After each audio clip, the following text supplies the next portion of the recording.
എല്ലാവർക്കും എൻ്റെ വിനീതമായ നമസ്കാരം. ഇന്ന് നമ്മൾ നോക്കാൻ പോകുന്നത് 233 വീഡിയോ ആണ്. ഇതിലും നമ്മൾ തുടർന്ന് ധ്യാനലിംഗം ചെയ്യാനുള്ള ഏർപ്പാടുകളൊക്കെ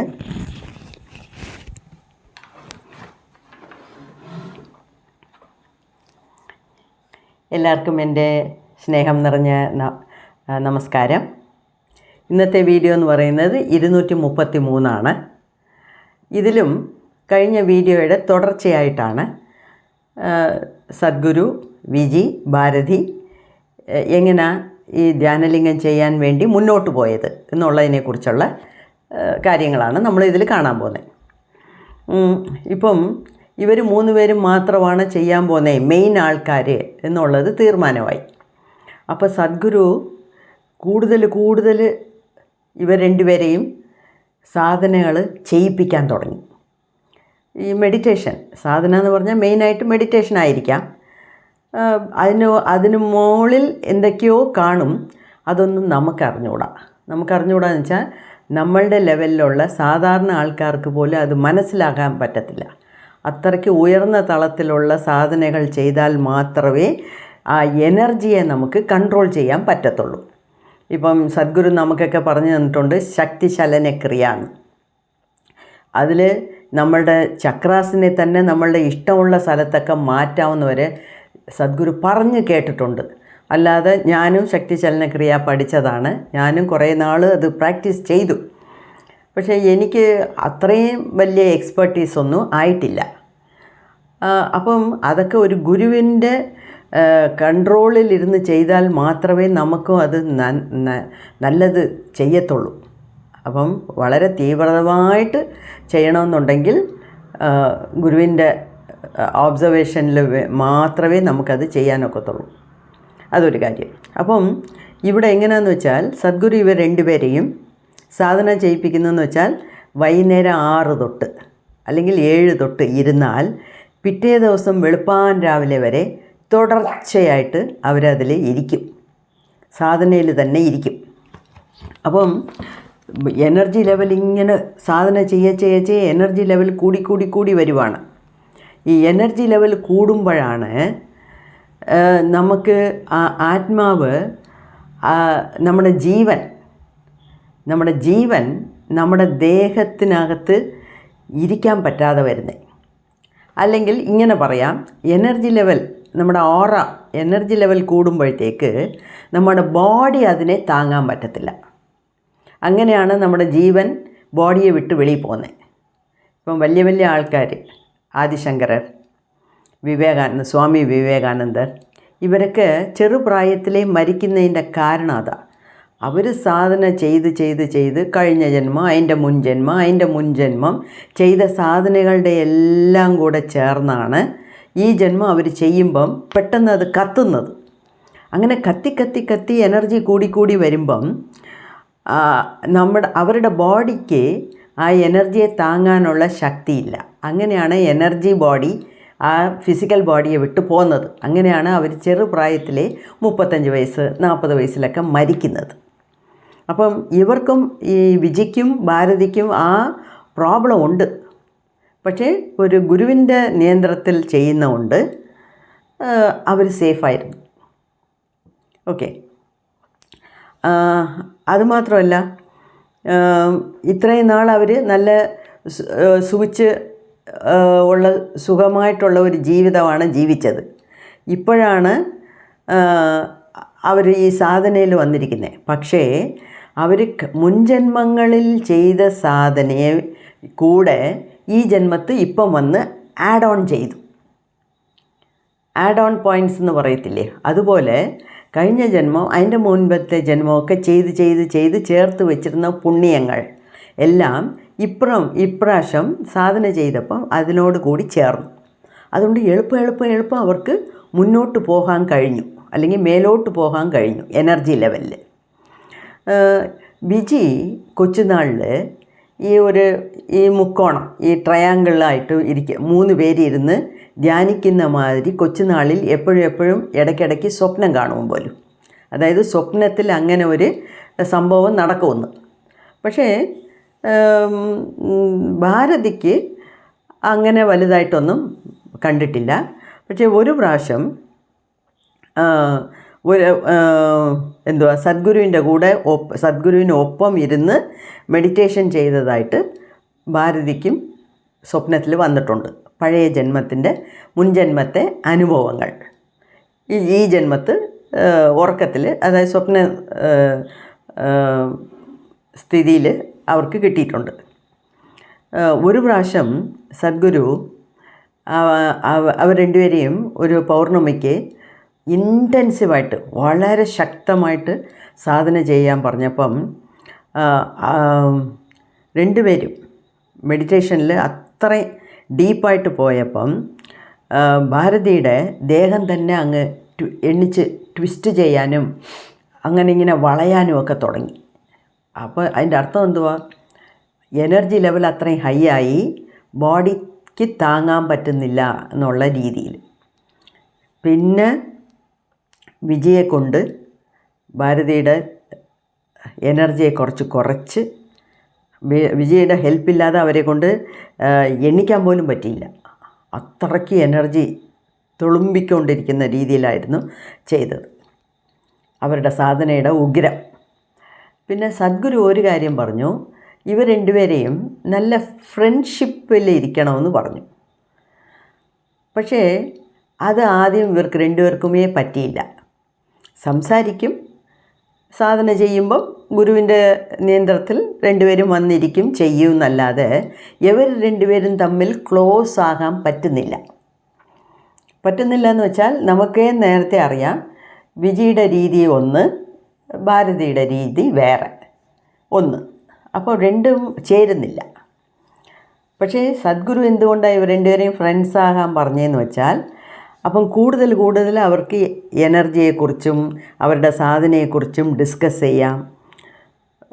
രണ്ട് പേരും ഒരുമിച്ച് മുന്നോട്ട് പോകാമെന്നുള്ളതായിരുന്നു സദ്ഗുരുവിൻ്റെ. പക്ഷേ ആദ്യമൊക്കെ അത് പറ്റിയേയില്ല. അപ്പോൾ സദ്ഗുരു പറയുമെന്ന്, അതായത് നമ്മളുടെ എല്ലാവരുടെ മനസ്സിലും ഒരുപാട് ഡീപ്പ് ലേയേഴ്സ് ഓഫ് റെസിസ്റ്റൻസ് എന്ന് വെച്ചാൽ ഞാൻ ചെയ്യൂല, അല്ലെങ്കിൽ ഞാൻ ചെയ്യൂല എന്നുള്ളതാണ് റെസിസ്റ്റൻസ്. ഒരു കാര്യം ചെയ്യാൻ പറഞ്ഞാൽ ചെയ്യത്തില്ല, പഠിക്കാൻ പറഞ്ഞാൽ പഠിക്കത്തില്ല, കുക്ക് ചെയ്യാൻ പറഞ്ഞാൽ കുക്ക് ചെയ്യത്തില്ല. റെസിസ്റ്റൻസ്, എല്ലാത്തിനും ഒരു എതിർപ്പ്. റെസിസ്റ്റൻസ് വെച്ചാൽ ഒരു എതിർപ്പ്. അപ്പം നമ്മളുടെ മനസ്സിൽ ഒരുപാട് ഇങ്ങനെ ലെയറായിട്ട് ഈ എതിർപ്പുണ്ട് പല കാര്യത്തിലും. അത് ഈ ജന്മത്ത് മാത്രം ഉണ്ടായതല്ല, മുൻജന്മങ്ങളിലും ഉണ്ടായ ഈ എതിർപ്പുകളെല്ലാം ഉണ്ട്. അപ്പോൾ ആ എതിർപ്പുകളെല്ലാം മാറാതെ നമുക്ക് ഒരാളോടുകൂടി അങ്ങ് യോജിച്ച് പോകാൻ പറ്റില്ല. ഇപ്പം ഇതിൽ ഒരു ചെറിയ എക്സാമ്പിൾ, എല്ലാവരുടെ അനുഭവത്തിലും ഉണ്ടായ ഒരു എക്സാമ്പിളായിരിക്കും ഞാനിപ്പം പറയുന്നത്. ചിലരെ കാണുമ്പോൾ നമുക്ക് ഭയങ്കരമായിട്ട് സ്നേഹം തോന്നും. സ്നേഹം തോന്നിയില്ലെങ്കിലും ഒരു ഇഷ്ടം തോന്നും, പോയി സംസാരിക്കണമെന്ന് തോന്നും, അവരുടെ കൂടെ കുറച്ചുകൂടെ സമയം ചിലവിട്ടാൽ നന്നായിരിക്കുന്നു എന്ന് നമുക്ക് മനസ്സ് പറയും. നമ്മൾ അതുപോലെ ചെയ്യും. അതേപോലെ ചിലരെ കാണുമ്പം ഫോർ നോ റീസൺ എന്ന് വെച്ചാൽ ഒരു കാരണവും ഇല്ലാതെ തന്നെ അവരെ കാണുമ്പോഴേ നമുക്ക് ദേഷ്യം, വെറുപ്പ്, ഇത് എപ്പോൾ എണ്ണിച്ച് പോകും ഇവിടുന്ന്, നമുക്ക് പറ്റുന്നേയില്ല. ചിലർ ബസ്സിൽ അടുത്ത് വന്നിരിക്കും, ട്രെയിനിൽ നമ്മുടെ അടുത്ത സീറ്റിലിരിക്കും. ചിലരെ കാണുമ്പോൾ ഉടനെ സംസാരിക്കണം തോന്നും, ചിലരെ കാണുമ്പോൾ പിടിക്കത്തില്ല, അവിടുന്ന് എണ്ണിച്ച് പോയാൽ മതി എന്നായിരിക്കും. ഇതിൻ്റെ പേരാണ് റെസിസ്റ്റൻസ്. അപ്പം ലീസ്റ്റ് റെസിസ്റ്റൻസ് വളരെ കുറഞ്ഞിരിക്കുമ്പം സ്നേഹം തോന്നും, ഇഷ്ടം തോന്നും. റെസിസ്റ്റൻസ് കൂടുമ്പം വെറുപ്പ് തോന്നും. അപ്പോൾ ഇതൊക്കെ നമ്മളുടെ ജീവിതത്തിലും നമ്മളുടെ എല്ലാവരുടെ ജീവിതത്തിലും സംഭവിച്ചിട്ടുണ്ട്. നമുക്കേ അറിയാൻ വയ്യ. നമ്മൾ ചില ആലോചിക്കുന്ന കൂട്ടത്തിലായിരുന്നെങ്കിൽ അവർക്ക് തീർച്ചയായിട്ടും ആലോചിക്കാൻ പറ്റും. അതായത് അതിൻ്റെ ഉത്തരം കിട്ടിയില്ലെങ്കിലും എന്തുകൊണ്ട് ഇങ്ങനെയൊക്കെ സംഭവിക്കുന്നു നമ്മുടെ മനസ്സിൽ. നമുക്ക് മുന്നേ പിന്നെ കണ്ടിട്ടില്ലാത്ത ആൾക്കാരാണ്, പേരും ഊരും അറിഞ്ഞുകൂടാ. എന്നിട്ടും ചിലരെ കാണുമ്പോൾ ഇഷ്ടം തോന്നുന്നു, ചിലരെ കാണുമ്പം ഇഷ്ടക്കേട് തോന്നുന്നു. അത് എന്തുകൊണ്ട് എന്ന് നമ്മൾ ചിന്തിക്കും. അതിൻ്റെ ശരിയായ ഉത്തരം ഇതാണ്. ഈ റെസിസ്റ്റൻസ് അത് ഇന്നോ ഇന്നലെയോ ഉണ്ടായതല്ല, ചിലപ്പം ജന്മജന്മങ്ങളായിട്ടുണ്ടായ ഒരു റെസിസ്റ്റൻസ് ആയിരിക്കാം. ചിലരുടെ കൂടെ ഒത്തുപോകാത്തത്, ചിലർക്ക് ചിലരെ കണ്ടാലേ പിടിക്കത്തില്ല, കണ്ടാലേ ദേഷ്യം, കണ്ടാലേ വെറുപ്പ്. ഒരു വാക്ക് പറയും, അത് ഇവിടെ പറയാമോ എന്ന് എനിക്ക് അറിഞ്ഞുകൂടാ. കണ്ണ് കീറിയിട്ടുണ്ടെങ്കിൽ കണ്ടുകൂടാ എന്ന് പറയും.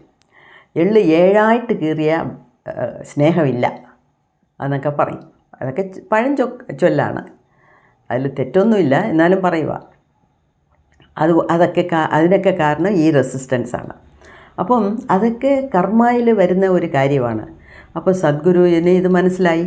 അപ്പോൾ സദ്ഗുരു 2 പേരുടെയും ഈ നെഗറ്റിവിറ്റിയും റെസിസ്റ്റൻസും പഴയ കർമ്മവും എല്ലാം അലിച്ചെടുത്ത്, എങ്ങനെ എടുത്തു എന്നൊന്നും എൻ്റെ അടുത്ത് ചോദിക്കരുത്, നമുക്കതൊന്നും അറിഞ്ഞുകൂടാ, അദ്ദേഹത്തിനറിയാം. അപ്പോൾ അദ്ദേഹം അതൊക്കെ അലിച്ചെടുത്ത് ഒരുവിധം ഇവർ 2 പേരും കുറച്ചൊക്കെ ക്ലോസായി. അപ്പം ബോഡി കുറച്ച് ഇവരെ ഒന്നിപ്പിച്ചു സദ്ഗുരു. അതായത് ബോഡിയിൽ ഒന്നിക്കാനൊക്കത്തില്ല, പക്ഷേ മനസ്സുകൊണ്ട് ഫീലിങ്സ്, ഇമോഷൻസ്, എനർജി, ഇതിലെല്ലാം ഇവർ 2 പേരും ഏകദേശം ഒരേ ലെവലായി.